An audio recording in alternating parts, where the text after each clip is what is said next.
Welcome, welcome, welcome everyone to Book Club. Today, I'll be breaking down Chapter 9 of Becoming Sister Wives on Mary. Mary says, people often ask if they have a system for running the family, but each time they manage to develop a system, the family moves or jobs change or the kids grow up and the whole system reinvents itself. One of the biggest challenges the Browns faced in figuring out polygamy is learning how each wife could maintain their own autonomy while also being an important part of the family. When Janelle and Cody first married, Cody, Janelle, and Mary shared a joint bank account. But they soon learned it wasn't an ideal situation since money is always a tricky subject for most people. But the Brown situation was extra delicate considering that Cody, Mary, and Janelle were all very new to polygamy. The joint bank account they shared accounted for a large chunk of the struggles that they all shared as a plural family. When it was just Mary and Cody, they shared a bank account. All purchases came from that joint account. Everything went fine, and the bills were paid from that joint account as well. With just Cody and Mary sharing a bank account, they knew what the budget was. They knew what they needed to buy. They were both comfortable sharing one account together. Cody and Mary discussed the bills that needed paying, what they needed for the house, and the purchases they wanted to make. And both Mary and Cody shared the account. But Mary reveals, although they both shared the account, she was the one who actually was in charge of paying all the house bills, all the utility bills, any bills they have, using that account. When Janelle joined the family, Cody and Mary added her to their bank account, and no one considered how it would affect the whole group. Back then, they discussed the monthly income and what they needed to pay. They had a family budget and a grocery budget and a budget for the bills and a personal spending budget. Everyone was young and new to their careers, so there wasn't a lot to work with for personal spending. If they wanted something special, they had to save. Cody was in sales, and sometimes he'd have an extra good month, so that extra money would go towards paying off a bill or towards something they were saving for. Janelle, Cody, and Mary decided mutually where the money would go each month, but Mary was still the one who paid all of the bills and divided the budget. Back then, Mary saw no issues with this, but later she found out that Janelle felt she was controlling the finances. In Mary's mind, since everyone discussed things as a family, she was just executing what the three of them had already decided. But Mary realizes now how detrimental this was to her relationship with Janelle. Mary doesn't recall when they each got their own bank accounts. She can only assume that one or all of them discovered that having only one bank account didn't give each of them their own autonomy. I think when Mary says, one or all of us discovered sharing one bank account didn't give them each autonomy, she means Janelle wanted her own account. I could understand that. I mean, Mary and Cody were sharing resources as a monogamous couple, and they had their own financial routine. Then Janelle came in, and she was self-reliant, she was independent, and she also probably brought in the lion's share of the family's income, even more than Cody, most likely. So Janelle probably realized at these financial meetings that she wouldn't be heard or that it would create animosity if she were to speak up because of Mary's overbearing and critical nature back then. So Janelle probably said nothing, and Mary and Cody did things as they always did, till it probably got to the point where Janelle wanted her own finances, which is smart considering the way Cody seems to be impulsive with money, just in my opinion. It would be very hard to feel autonomy in that situation when you put in your whole paycheck to this joint account and you feel you have no voice in how things are done financially. Janelle knows Mary is difficult, and she avoided Mary like the plague. When she first moved in with Mary and Cody, At first, Janelle stuck to living from her room in order to avoid the common areas, and when they made household decisions back then, Janelle used to have to involve Cody to have a voice because Mary could get angry and volatile very easily. So Mary isn't super approachable when it comes to expressing yourself. Mary isn't easy to talk to, seems, or she wasn't back then. So I can totally see why Janelle may have said, "F this, I want my own account." Now, we don't know if that's how it went down. I'm just speculating. Mary says in a polygamous family structure like theirs, it's important that every member maintains their autonomy. Janelle and Mary were able to create their own autonomy when they got their own separate bank accounts. It gave them more independence because they didn't have to check in with each other regarding their spending. They could all buy things without being concerned about anyone's disapproval. Everyone could handle their individual finances as they liked and to feel like individuals who contribute to the same family. Ever since then, all the sister wives have kept separate finances. As the family has grown, so has the way they handle their finances. That's evolved a great deal. The way the family manages finances, each adult takes ownership of certain family bills, be it the mortgage, the cell phone bill, or even a car payment. The bills each adult pays may not specifically be their own. They may not even be in their name.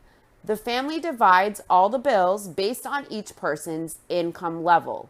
Because the Browns have such a large family, there are often major expenses. If there is a certain issue where a wife needs help, the family will get together to cover the expense as a group. If a wife needs help, first they go to Cody, and many times Cody is all that is needed to handle it. But there are also times when Cody will have to go to another wife, or sometimes even more than one wife, to see who is financially able to pool resources in order to handle tight financial spots. Mary recalls when years ago the transmission went out on her car. Everyone in the family knew how important it was to have a working vehicle, so everyone pulled together in order to cover it. Cody has been a salesman most of his life, and in sales, you can have good months and bad months. When Cody has bad months, all the wives contribute to get the mortgage paid. When Cody has a good month and he has a little extra, they use that extra to play catch up on the bad months. Or Cody might choose to do something fun with it, like going on a special trip with a wife and her kids. Are there more good months or bad months? For Cody, how often do the wives have to pitch in to cover another wife's financial situation or the mortgage? Sales are typically commission-based, primarily. So if you don't sell, you don't eat. A man with 17 plus people depending on him should probably, in my opinion, have a job where he knows what to expect monthly, that he will always have a stable salary. I guess Cody likes taking a gamble and making his wives pay for that gamble on the bad months. It's interesting that Robin felt comfortable having Cody take all of his commission from when he sold that big sign and he made a whirlwind commission for her rent. The family could have used that, particularly when you don't know what kind of month Cody will have. He doesn't get a stable, set-in-stone paycheck, at least back then. And if it's a bad month, the wives have to pay the mortgage that month. Yet Cody makes this huge sale. He sells a huge sign, makes a huge commission. And rather than that going to the family to make up for when the wives had to cover Cody's ass on a bad month, he gave that commission to Robin to get her rental.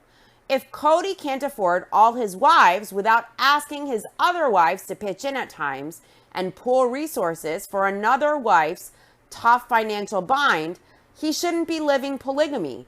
To ask wives to pool resources, I get that's the point, to be selfless for the team and put others' needs ahead of your own. But I would assume that creates a level of animosity for Cody to go to a wife and say another wife needs X paid by this date. I need you and I need my other wife to help pay. It shouldn't be up to the wives to cover what Cody should be able to cover as the husband and the leader. And that's a gray area where things could be perceived as very unfair. So it opens a huge can of worms and complication, especially when we're talking about money. I just think if Cody can't always afford his mortgage on bad months and he has to make his wives pay sometimes from their limited budgets, and he can afford a large commission going straight to Robin's rental, as the husband, Cody should be able and capable to cover the mortgage to house his wives and kids, since that's part of the deal he signed up for. This seems like Cody adding another hardship for his wives as a husband and a leader. I think a good leader and a good husband would find a way to handle it without asking his wives to sacrifice financially when they're already not getting big enough budgets to make ends meet some months. Also, Cody's asking his wives to pay at times to help for other wives. So I can't imagine the amount of resentment that would create. What happened to the autonomy Mary and Janelle gained from the separate bank accounts? And we all know when Cody has to go to a wife or two to beg them to pool resources rather than him finding a stable salaried job that's secure, that's reliable financially, so his wives don't have to chip in for the mortgage on the bad months. We know what wife Cody goes to. What other wife could it be? Janelle is the breadwinner wife, and she probably brings in more than Cody. I suspect that at least. And as the only other full-time employed adult with a stable full-time income, I am sure Janelle is the one Cody has to beg over and over when there's a financial issue in the family. So how fair is that, and how much autonomy is that? When Mary says we play catch up from the bad months when Cody has a good month, does that mean they accrue debt on the bad months and have to pay it off on the good ones? Is that what that means? So basically, with that financial plan and that income roller coaster, it seems like a continuous cycle of having debt and paying it off, and having debt and paying it off, and begging the wives, probably Janelle mostly, to help pay the other wives this or that. Begging the wives that they need to pool their money and stretch a budget so stiff it's formed peaks like the beaten egg whites of a meringue. Done right, you turn the bowl over and those fluffy whites are going nowhere, stuck stiff in that bowl, just like these budgets that are already stretched to the max, stuck and stiff. And then the wives are asked to give more as Cody uses his big commission on Robin's rental, and the kids have to beg for new shoes or braces, and the squeakiest wheel gets the grease. I want to know, granted it's none of my business, but I wonder, has Cody ever asked the wives to cover the mortgage on a bad month after getting that huge commission and spending it on Robin and her rental? If he did ask his wives to pitch in after spending that full commission on Robin's rental, did he feel ashamed when asking, even just a little bit?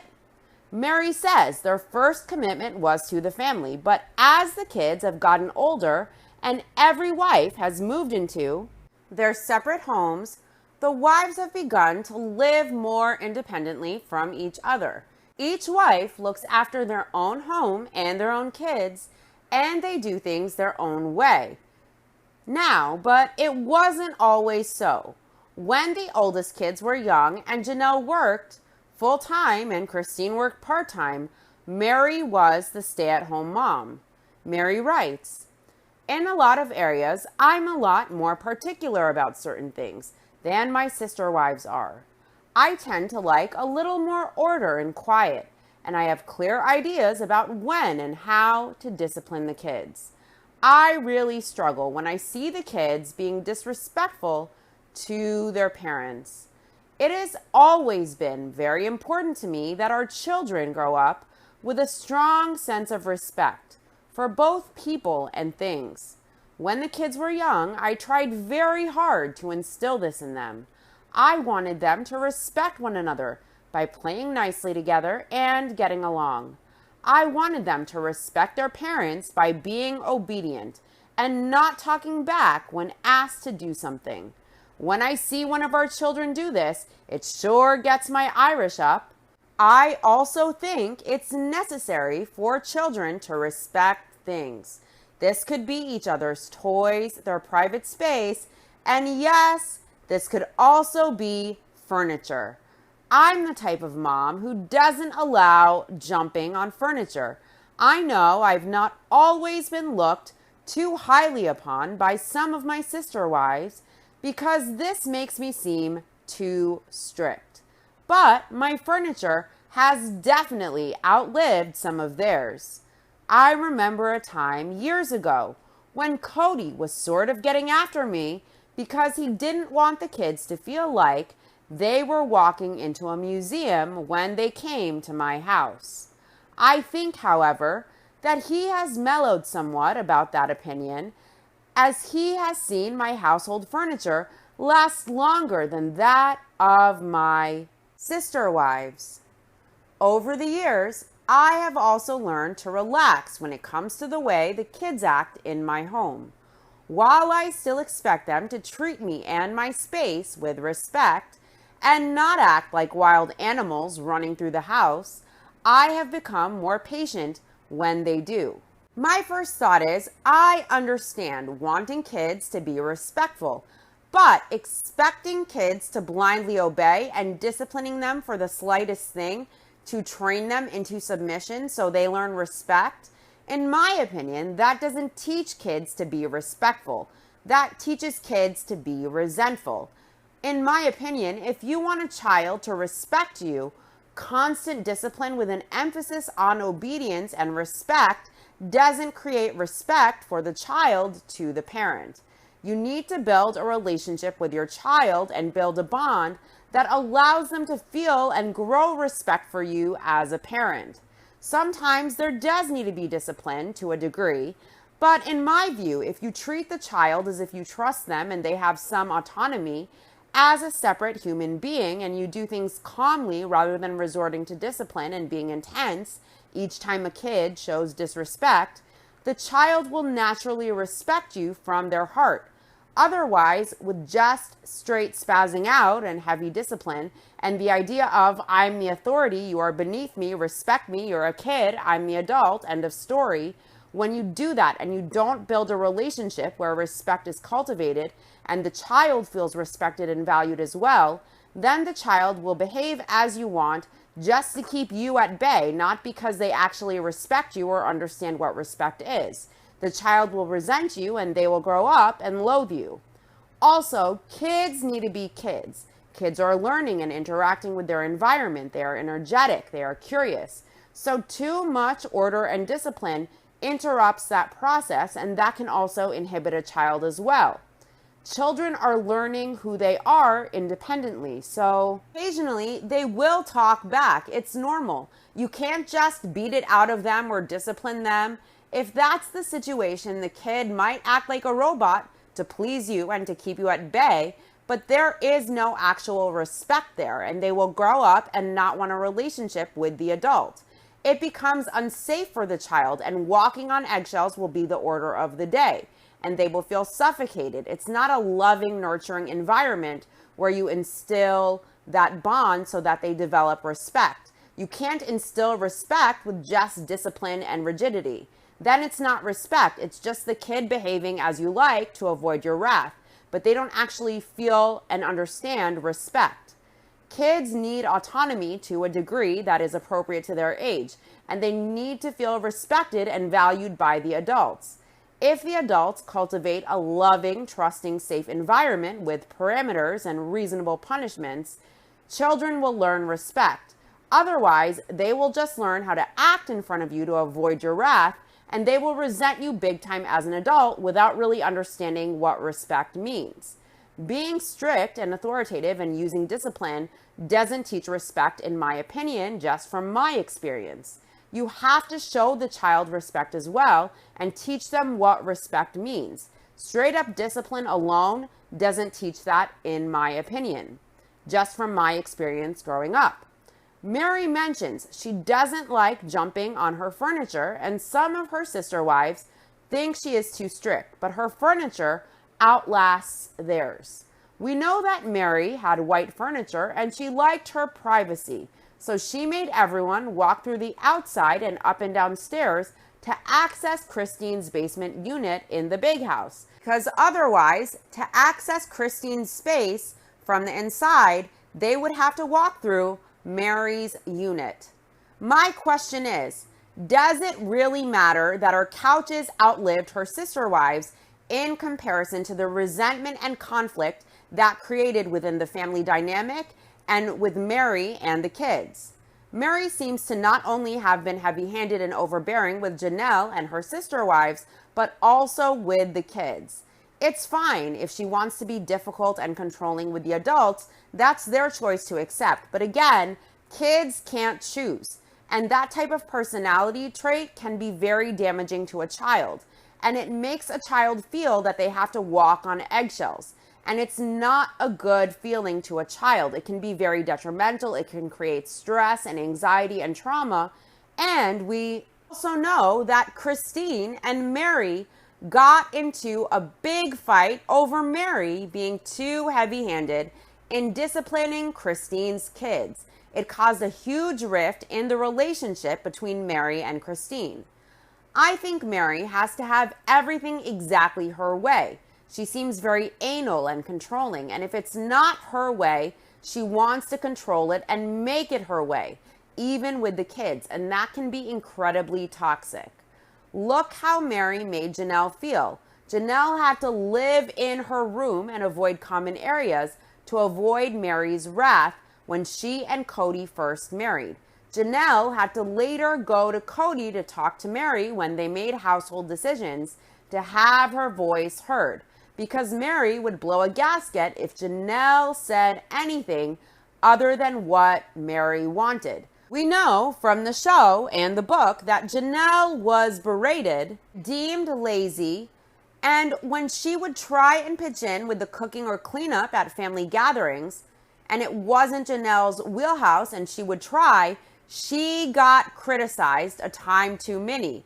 And it made her feel worse about her homemaking skills, which she wasn't very confident in. To the point where now, if there is group cooking or cleanup, Janelle bows out. Living with a person who is controlling and authoritative, who insists on their way, who will jump down your throat and criticize and demean otherwise, it feels like living with a monster. It creates anxiety, it creates trauma, it creates stress. It creates a feeling of being less than, and it feels very suffocating, like your voice has been taken from you.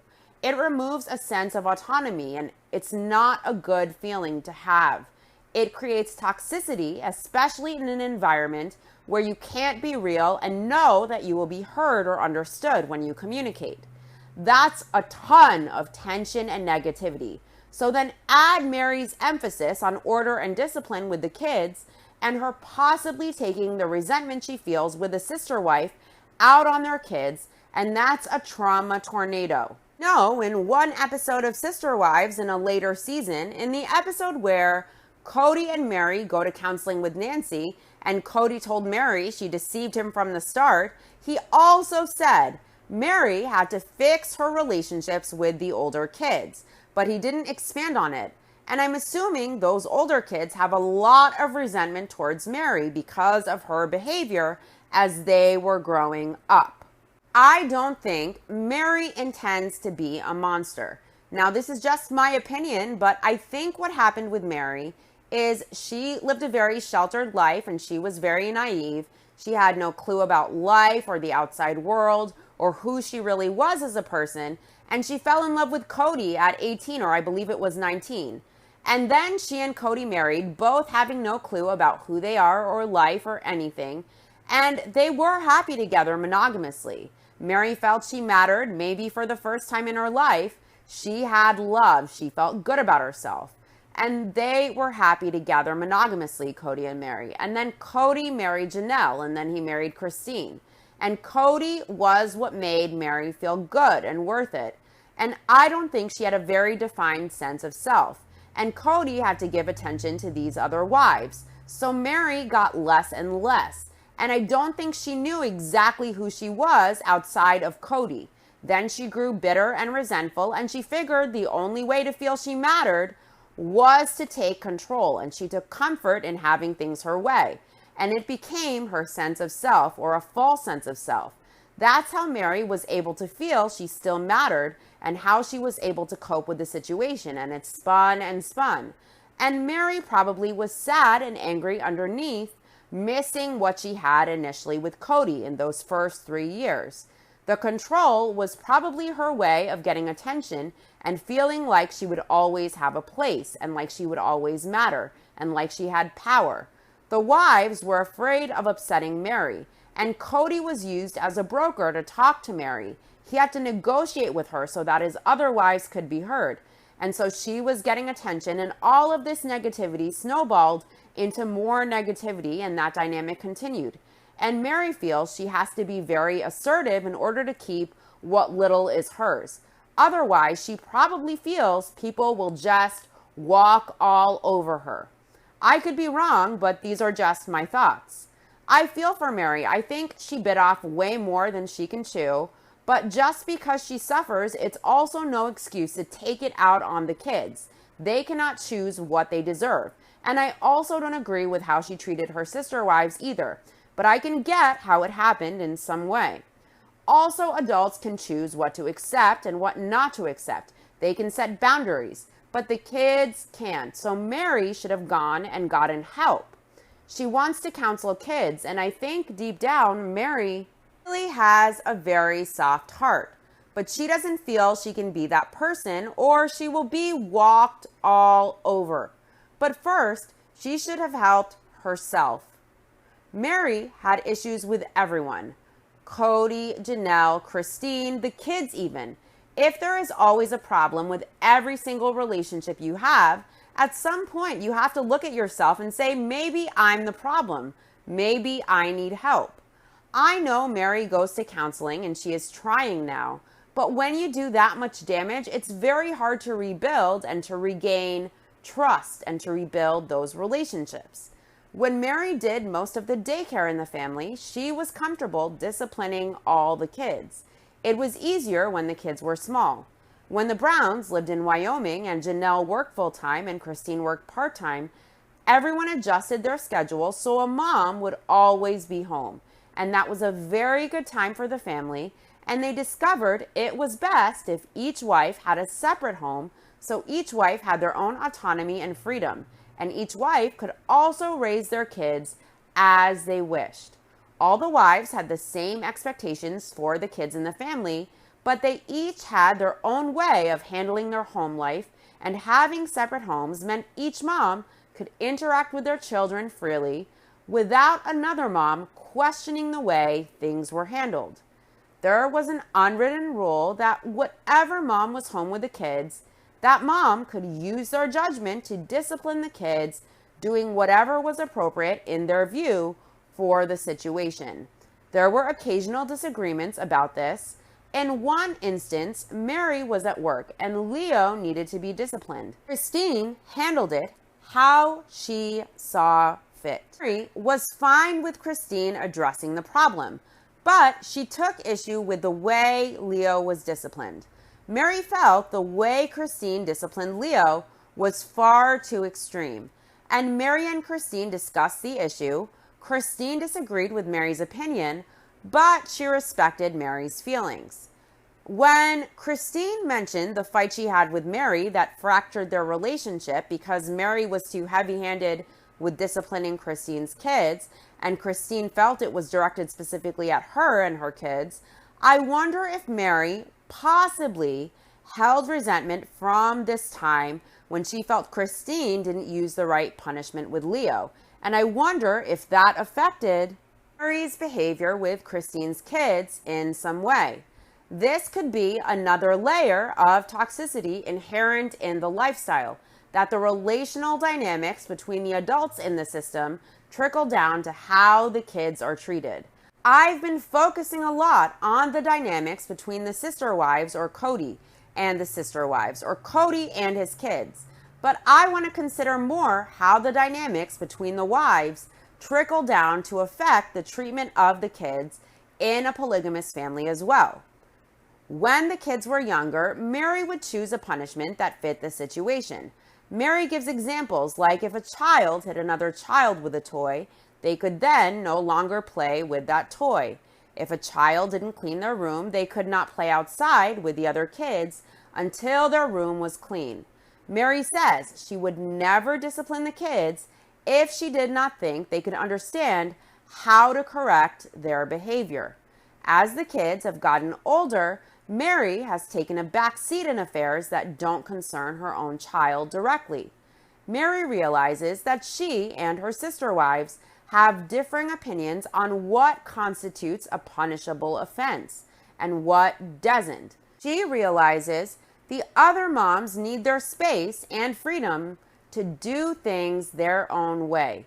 However, Mary says she can't always ignore when the kids do something wrong.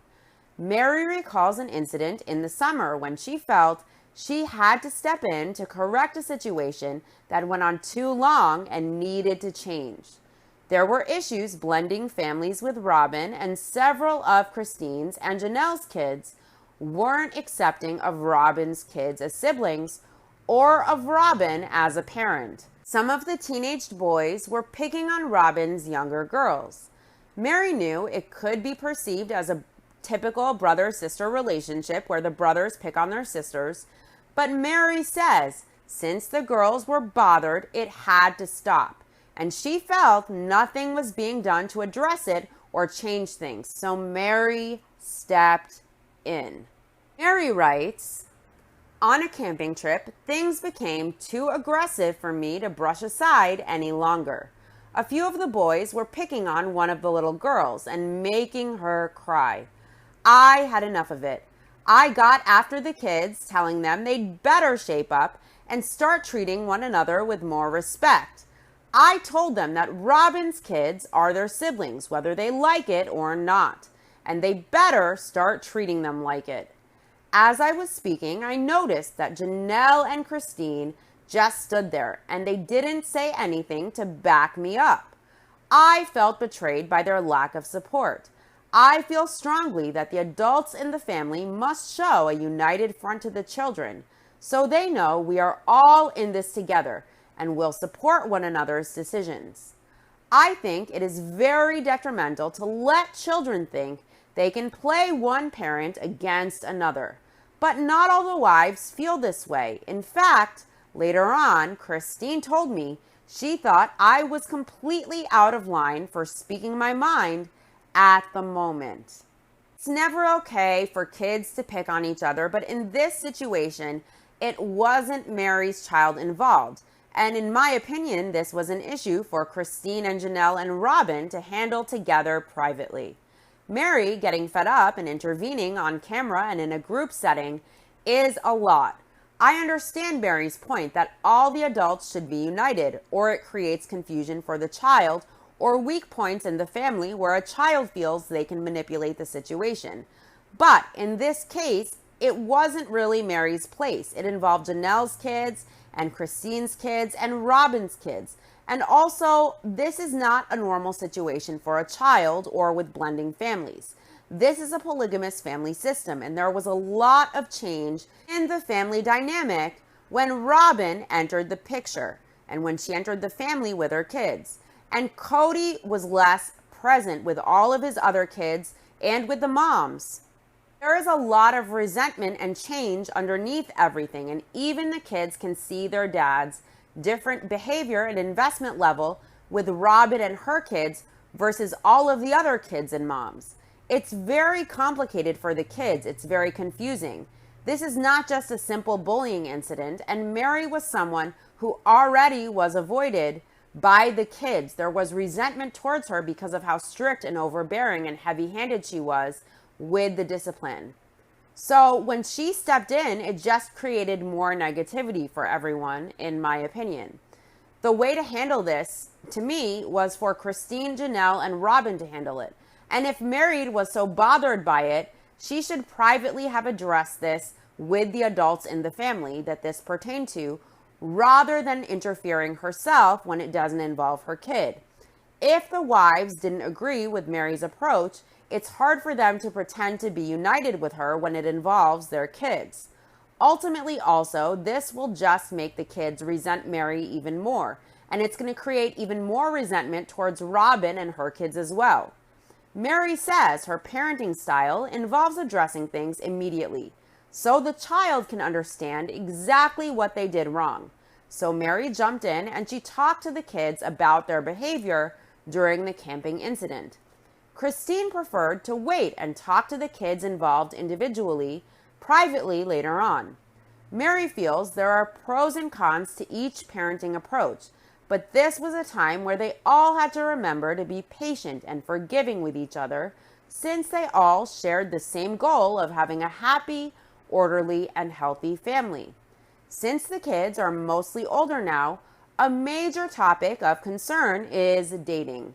When the kids were little, the adults always said 16 was an appropriate age for dating. But now that the kids have reached that age, the parents have realized the issue isn't so black and white. All the adults and the kids don't agree on what constitutes a date. A date could mean a group of kids hanging out, or a romantic interest, or two kids hanging out one-on-one. A group of kids hanging out is just hanging out. Since when was that ever a date? Mary feels some of the kids are mature enough to date and others might not be ready. They might be too liberal and take too many liberties on that date. So the adults have to now figure out a way to permit one child to do something another cannot while keeping things fair. Mary feels the kids have to be at least 16 to date. She thinks any younger than that, there is no need for dating, and it will just set the kids up for heartbreak and mistakes. She feels kids younger than 16 don't have the fortitude to deal with emotions and romantic situations. With kissing, Mary feels that should be reserved for someone special at an older, more mature age. She says kissing can lead to things that teens shouldn't get into, that they don't have the maturity to handle. Mary is in a fortunate position, though, with Leo. Leo hasn't shown any interest in young men at that point, and Leo was committed to the faith and living a plural lifestyle. Mary mentions how Leo will remain chaste till marriage, since they intended to live polygamously back then. Leo has high expectations for themselves, and Leo planned to finish high school and to go to college to pursue their dream of becoming a doctor. Leo didn't intend to get married until they finished a few years of college, and Mary knows Leo will have their share of heartbreak and dating before they find their soulmate. Mary knows Leo will be stubborn and live up to their standards. Mary says she and Cody have discussed Leo's commitment to the faith, and they are proud of the path that Leo was pursuing. Mary says she feels she has it easier with Leo's choices than some of her sister wives have with their children, and she has been blessed with Leo. Leo, of course, has a wonderful life, but Leo no longer dreams of living in polygamous bliss, or should I say hell. Leo has a wonderful fiance. Leo has come out and announced their name and pronouns. They seem very happy with who they are, and they pursue their education and career, and their dreams are no longer to become a doctor and live polygamously, but they seem very happy and fulfilled living their best life as they are. Mary says she and Leo have always had a special bond. In the evenings when Cody isn't around, it's just the two of them. Of course, this book was written when Leo was a teenager, so we have to keep that in mind. Leo loves being part of a large family, and the best part of polygamy for them is having siblings and not being an only child, which they would have been if they were not in a plural family. Since the move to Vegas, with everyone in different rentals so far apart, they no longer have the constant interaction with the rest of the family. Robin and her kids often joined Mary and Leo for meals. Robin and the kids joined Mary with and without Cody present. Those bonding moments are special to Mary. In Utah, it was much easier to interact with the family spontaneously, but in Vegas, every family gathering has to be planned in advance. There are family dinners every Friday, but not all the older kids attend. There are also Sunday afternoon lunches. Leo spends most of their time with Aspen and Madison.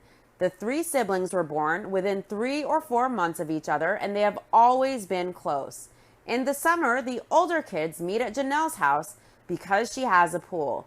And Christine, Robin, and Janelle's homes are all in walking distance of each other, and the little kids swim at Mary's pool. Mary has a very close bond with Isabel. Mary and Isabel naturally click, and she hangs out with Mary a lot, particularly when she is needy, and Christine really appreciates that. Mary helps Christine handle Isabel when Christine has lost her patience, and back then Isabel was 8 years old and a handful. Christine often joked that Isabel should go live with Mary since she loves it so much. Mary also developed a very close relationship with Dayton. They share a birthday and they have a fun, quirky relationship.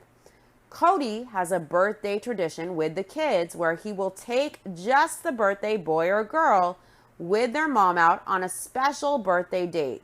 They could shop for new clothes or go to dinner and a movie or do whatever is appropriate. Because Dayton and Mary share a birthday, Dayton gets a birthday bonus. Mary usually takes Dayton to do something with just her one-on-one since they share the same birthday. It helps to build and cement their relationship. Mary says her bond with Dayton and all of Robin's kids has been an added bonus to the relationship she has with Robin. When Robin was pregnant, Mary felt she bonded quickly with Robin's unborn child, Saul, of course. Even got baby stuff for Mary's house too because Mary wanted the baby to spend lots of time at her house, and she also wanted to make it convenient for Robin. Robin agreed to this, and she loved the connection Mary was forging with the baby. At Robin's baby shower, Robin even got duplicates of one of her baby shower gifts, a bouncer baby seat, and rather than return it, she gave it to Mary to use when the baby was over at her place. Mary also went shopping, and she even kept baby clothes at her house to make things easier for Robin. Mary was very excited for Solomon to be born, and when he was born, Mary got together with Robin as often as possible, and she really wants to form a lifetime bond with Saul. Mary loves being part of such a large family. There's always something going on with the children, whether it's a graduation or a sports event or a performance. Mary and her sister wives constantly call and text each other to keep the family informed of all the family events. The whole family can't always attend everything, but they always like to make sure at least some of the family is there. Mary tries to attend as much as she can. She attends Hunter's football games, for example. She likes watching the closeness between the kids and how the kids support each other in their activities and interests. It has been exciting for Mary to see the evolution of the kids since the first year in Vegas, and the kids going from sad and upset over the move to being involved with new friends and activities. Since the move to Vegas, everyone's lives have gotten busier. Mary wishes the adults could get together socially more often. So far, it isn't possible more than once a month. When the kids are in school, the adults meet twice a week for business and organizational meetings regarding the family. When the adults do get a chance to break away socially, they have to make a conscious effort not to talk business and to focus on enjoying each other's company instead. When the adults want to get together, the other sister wives have to find times when the older kids are available to watch the younger ones. Mary, having just one 16-year-old, doesn't have to worry about homework or finding a babysitter, and Leo is often at Robin's house helping to watch her kids.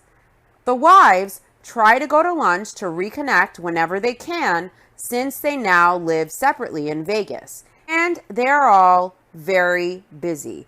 So meeting for lunch is a welcome break. They normally eat while the kids are in school, and Mary hopes Cody also takes the time away from his wives and family to renew his own energy. Mary says Cody puts so much energy out to all of them that it's also important for him to take time to rejuvenate as well. He says soon Leo will leave the house to go to college, and they intend to go to school in Utah. Mary has heard that empty nesters have to figure out who they are all over again, and that's exactly how Mary feels. She has to figure out her place in the family again as an empty nester, and it will be a new chapter of her life and in her evolution as a sister wife. Mary talks to Robin about becoming an empty nester, and Robin always reminds Mary she still has kids, and Mary agrees. Mary knows she still has kids in the family, but it's different than having kids in her own home full time that she has constant influence over. Mary is at a major fork in the road at this point. In 2 years, Leo will graduate. They're just 16. Leo would graduate in 2013, and Mary doesn't know what path she will take. There are 3 possibilities for Mary. One is continuing school to become a counselor for at-risk youth. Another option is to pursue one of their family businesses by doing humanitarian work and traveling with friends and family to new places. And the third option wouldn't be possible without her sister wives.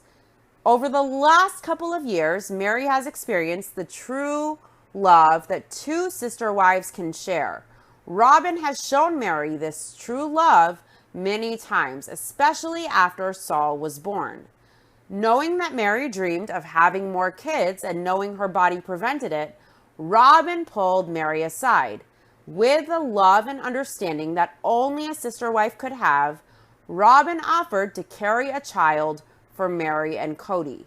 And that third option would mean Mary becoming a mom again in a way Mary would never have imagined was possible.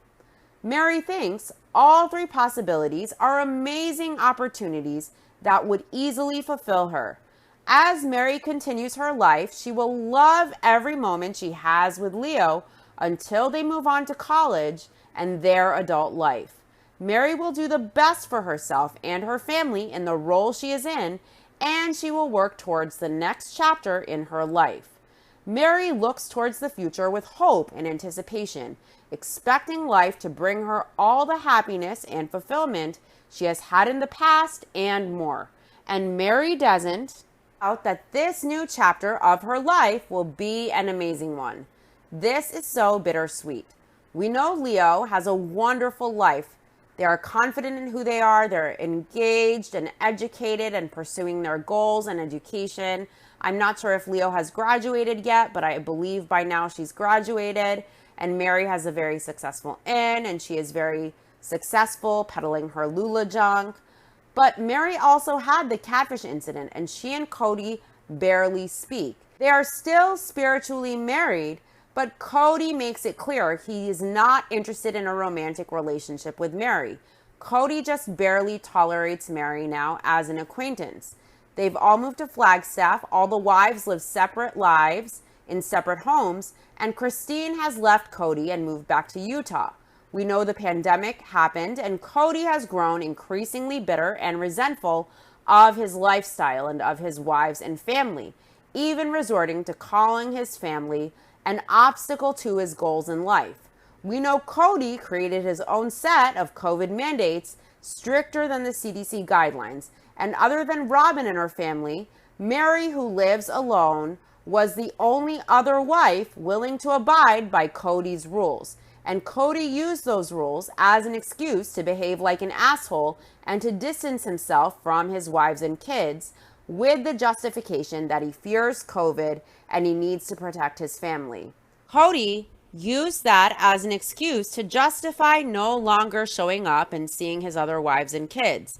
And he used it as an excuse to live monogamously with Robin during the pandemic for 9 to 10 months because she was the only wife who would follow his rules. And Cody made clear Mary was welcome because Mary lived alone and she followed his rules to a T. But Robin refused to extend an invitation for 10 months, making the bullshit excuse that the other wives would get pissed if Mary was the only one allowed over when they really don't care. And even Christine and Janelle assumed Mary was welcome at Robin's house all that time, and they were shocked to find out that Mary was isolated and alone all the time, as they were able to hang out separately together. And Mary claims that she and Robin have such a tight sister bond that Robin volunteered to carry her baby. But Robin can't even be bothered to invite Mary over when she's isolated and alone, and all she wants is a little attention and love from the family. She lives for the attention that she can get with the family. She identifies herself. Her strong sense of identity comes from being a part of that family, and Robin couldn't extend an invitation to Mary when it counted. Mary has financial success, but especially with the pandemic, she's isolated from the family, and her only connection really with the family is the one she holds with Robin and her kids mainly. And Robin only seems to extend invitations when it's convenient for her and when she needs something from Mary. For example, in the season 17 trailer, we see Robin at Mary's house. Why is Robin at Mary's house? Because she needs something from Mary. Mary and Janelle still have a lot of resentment over past issues. Although they get along better now, they aren't that close and they may never be. So Mary stays, in my opinion, what feels like an unhappy situation. But she does also seem to get a lot of fulfillment from the successful inn and the MLM she involved herself in. It'd be interesting to see how Mary is in this upcoming season. I think everyone would really love to see Mary happy and at peace and appreciated getting the love and the gratitude she deserves. That does it for this episode. I'll see you later this week for the next episode of my Sister Wives Rewatch, Season 16, Episode 4, Sister and Wives. To my YouTube viewers, please don't forget to hit that like and subscribe, and let me know your thoughts in the comments section if you like. Thanks for tuning in. I'll see you soon. Bye.